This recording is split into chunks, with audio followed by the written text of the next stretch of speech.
Suite à la réalisation d'une enquête quantitative par questionnaire au sein de notre école, sur le thème des écrans et des réseaux sociaux, nous avons pu prendre conscience des pratiques des élèves dans ce domaine. À minima, nous pouvons dire que les chiffres nous questionnent. À titre d'exemple, nous avons pu constater que 52% des élèves de l'école déclarent regarder la télévision matin et soir, et que 35% d'entre eux déclarent utiliser le téléphone ou la tablette tous les jours. Ceci alors même que les chercheurs tels que Michel Desmurger nous expliquent que les écrans sapent les 3 piliers les plus essentiels du développement de l'enfant, à savoir les interactions humaines, le langage et la concentration. Que la littérature scientifique démontre de façon claire et convergente un effet délétère significatif des écrans domestiques sur la réussite scolaire. Et que la durée de consommation d'écran se révèle directement associée de manière négative à celle-ci. Et pour finir, que les contenus dits à risque saturent l'espace numérique.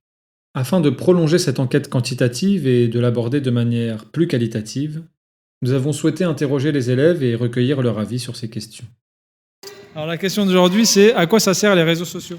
Pour moi, les réseaux sociaux, ça sert à parler des choses discrètes avec plusieurs personnes. À regarder ce qui se passe, des choses, si tu vois beaucoup de trucs populaires, TikTok, Snap, je sais pas. À chercher des travails, ou sinon pour poster des vidéos, faire des challenges, ou sinon divertir les gens. Et demander aux gens de sauver la nature, tout ça, et des communautés comme l'Ukraine, tout ça, voilà. Ça sert à répondre et à parler avec des gens.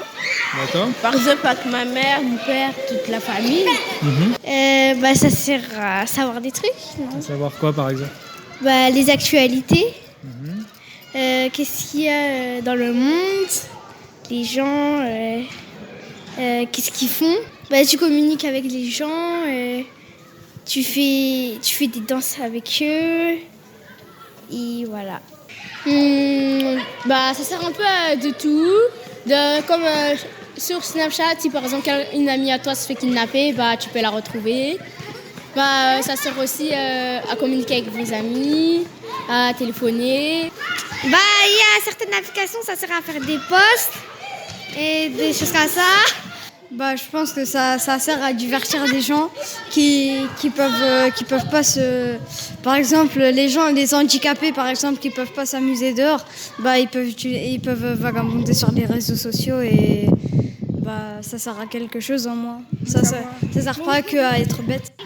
D'accord, et qu'est-ce que tu vas faire sur les réseaux ? Qu'est-ce que tu vas regarder ?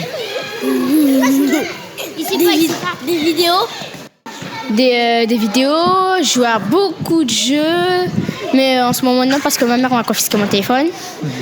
Par exemple, aller sur YouTube, regarder des vidéos des personnes qu'on aime bien.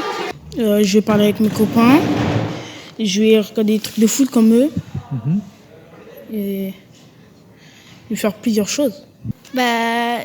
On danse, c'est bien. On part.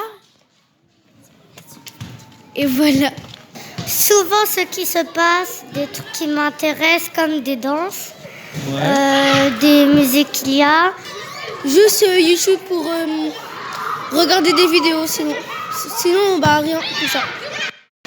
Envoyer des messages à mes copains. D'Avatar, Blackpink, BTS, de K-pop. Un peu de tout, des vidéos. Ma sœur elle regarde plus des vidéos de sport parce qu'elle voudrait faire du poids. Moi je la suis, je regarde la même chose même si j'en ai pas besoin. Je vais envoyer des messages à ma grand-mère. Je vais appeler ma grand-mère, voilà. Est-ce que toi tu vas sur les réseaux sociaux ? Jamais. Comment ça se fait que tu y vas pas ? C'est nul. C'est vrai ça ? Oui, c'est nul. D'accord, et est-ce que Il y a tu des penses- personnes de filles tout nues. Et est-ce que ça peut arriver que, par exemple, tu vois des choses, comme j'en dis tout à l'heure, mais que, en fait, toi, tu voulais pas aller voir ces choses-là, mais elles sont apparues comme ça ? Non. Non, ça t'arrive pas ? D'accord, et... Généralement, non. Généralement, ça veut dire que peut-être parfois oui ? Peut-être. Parce que la dernière fois j'étais sur Snapchat et ils disent ajouter des amis. Après, j'ai ajouté une personne, j'ai regardé ses vidéos, il y avait quelqu'un qui montrait ses fesses en les lavant. Donc en fait, tu vois des choses que tu n'avais pas envie de voir, c'est ça? Oui. Et vous aussi, vous pensez que ça vous est déjà arrivé de voir des choses comme ça alors que vous n'avez pas envie? Sans faire exprès? Oui.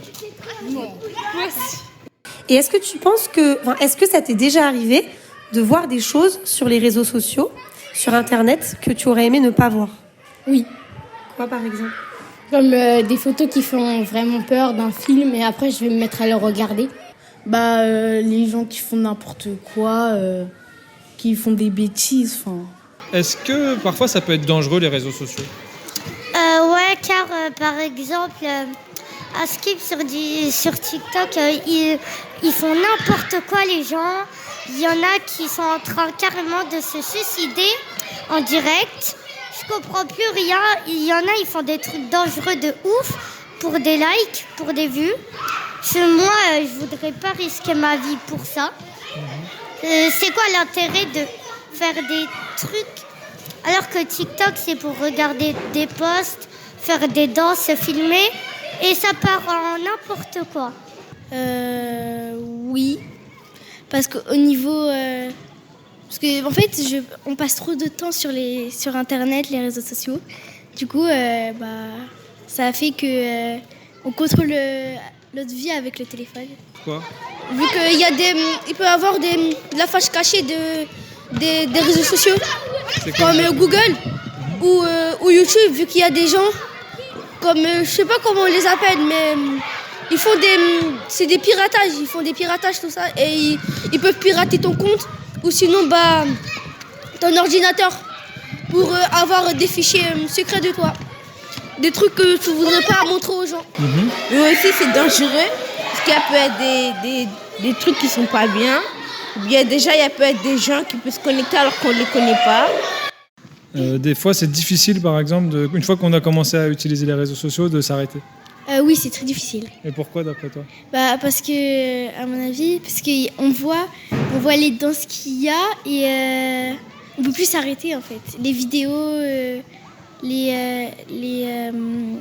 en fait, qu'est-ce qu'ils font? Et on peut plus s'arrêter.